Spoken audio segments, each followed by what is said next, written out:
Hi, everybody. I'm Darian Wigfall, Director of Operations for FarFetched. I'm here with Kasimu Taylor. Say what's up. What's up? How's it going? My man is huge in the jazz world here in St. Louis and I'm sure abroad. But I'm really talking to artists about how they responded to COVID-19 and the stay-at-home orders and things like that. So I kind of wanted to, get your response basically to the stay-at-home orders and the self-isolation. What was your response? Did you jump into creating? Were you, and I know you talked about doing your lessons online and like Right. that, or did you just kind of hold off and take a break for a little while? Uh, well, I mean, of course, like I'm sure with everybody else, it was like a shock to the system. Mm. Man, like like all of my income basically dried up within a week's time. So you're like, man, I'm gonna pay my bills. Rent's due. So initially, I wasn't even really thinking about creating. I was just, you go into survival mode. Right. How am I just gonna survive as Mm. as a human, For real. So that was really my initial thing. It's like, man, how am I going to survive? What were some of the things that you did to survive, to change? Because I know you perform as a horn player and things like that, but like, Right.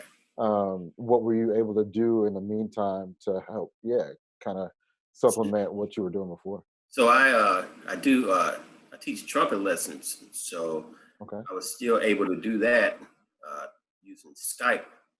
Mm, So that helped a lot, but of course, that wasn't enough to just kind of take care of everything. So yeah. Yeah. So, what have you been working on for the past couple years, even before COVID and things like that? Do you have any projects out right yeah, now? I have a couple bands of my own. I have the Kasimu, which is like my jazz group. Hmm. We've been playing at the Dark Room in different forms for the past, I guess, like 5 years. Mm. I have a band called Howard Street, which is my seven-piece soul funk R&B band, and we've been around for about 3 years, playing off and on different spaces. The I guess kind of like the pinnacle of what we did over the past few years. We opened up for Lee Fields about Okay. 3 years ago at 2720. So that was Ooh, cool. But nice. we've been real active lately. The last show we did was in January, I think, at BB's Jazz Okay. Soups. So Yeah. Classic. I've been around, man. I've been on this scene since I was 19, and Word. so playing, funk, R&B, soul, jazz, whatever. Super dope. Super dope. So what are some of the things that you miss about not being able to move freely and be out and about? You know what I miss? I miss being able to go to my practice space. Like Mm, I had yeah.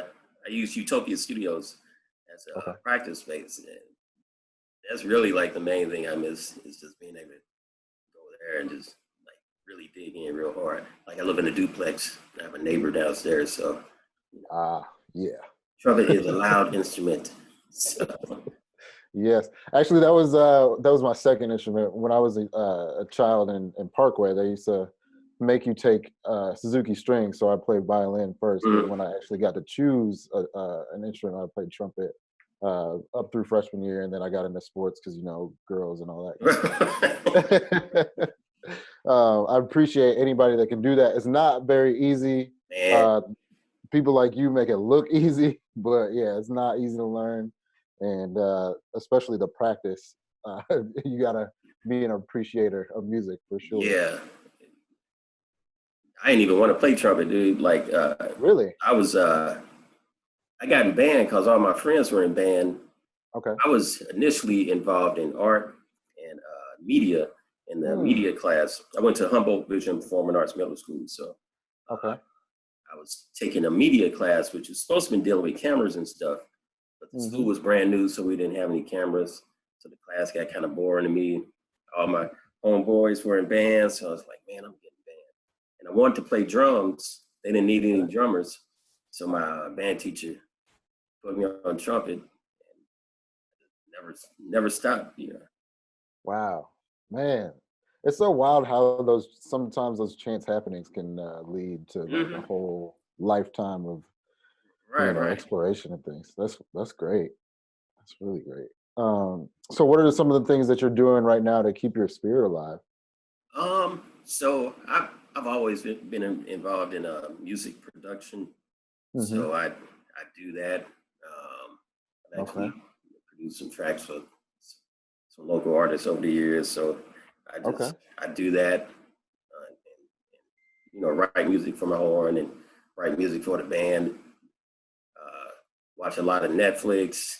Yep. Yep. Caught up on my Same. TV. So what do you use to make beats and stuff? I What use DAW? FL Studio. Okay. Yeah, That's what's up. it's real intuitive. It's got a Hmm. nice sound.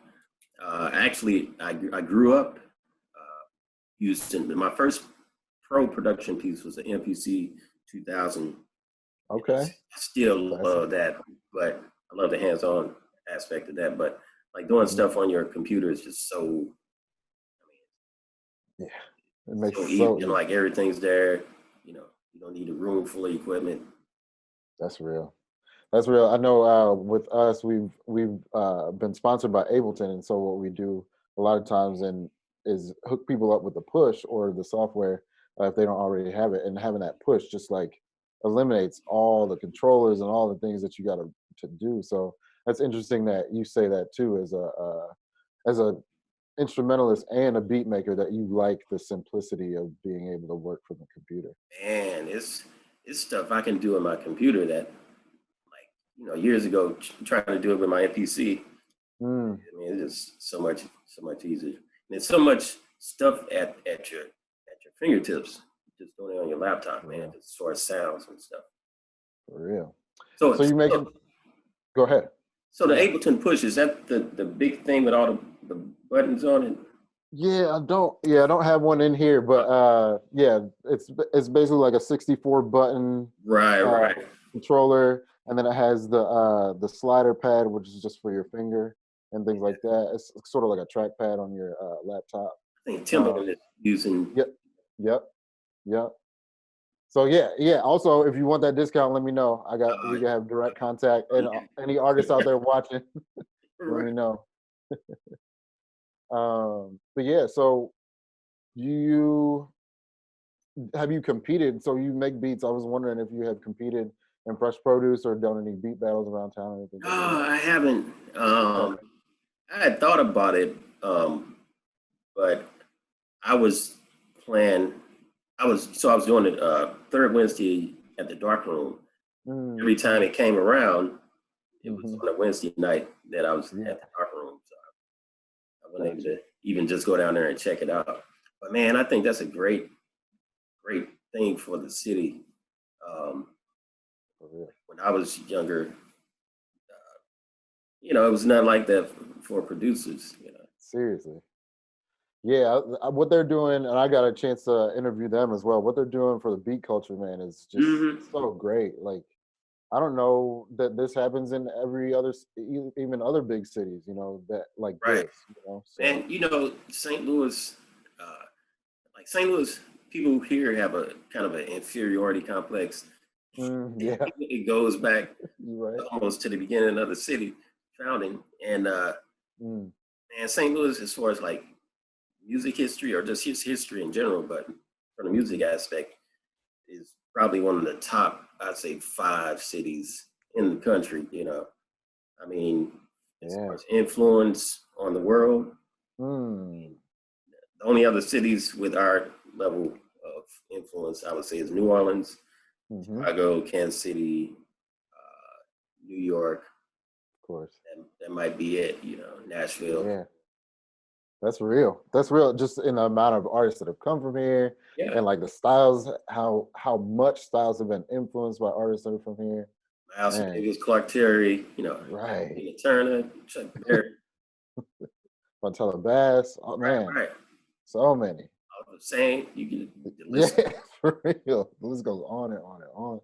Even down to Nelly, you know what I mean, and Mhm. Smino, So like, Man, that's wild. That's I never thought about it like that, but you're probably right. Top Mhm. 5. Mm, Yeah, I think as a community, we need to embrace that, man. I feel like St. Louis artists always feel like they have to aspire to something else, you know.